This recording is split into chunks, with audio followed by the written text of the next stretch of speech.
Hey guys, it's Thomas here. Today in this quick Lightroom tutorial, I'm going to show you how to do bracketed or HDR photography in Lightroom. That is the process of combining 3 or more photos into one photo.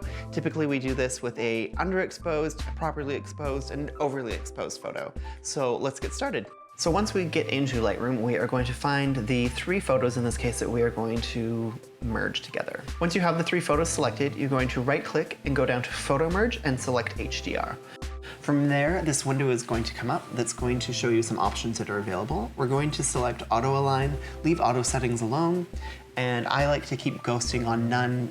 It never seems to be necessary, and then we're just going to click Go. Now Lightroom is going to do some thinking. You can see up here in the top left corner with a little progress bar, and we will use the magic of editing to make that happen quickly. And Shabbat Shablam folks, we are done. You can see now that we have the main image, the one that was combined with the 3 images in a stack, because we checked that stack button. That just keeps things nice and clean. And that is about it. Now there are a couple tricks that I will share with you.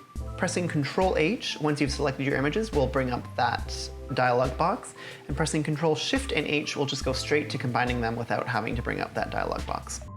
Hey guys, if you learned something in this video, remember to give it a thumbs up, consider subscribing, and let me know what you thought in the comments. I'll see you in the next one. Bye.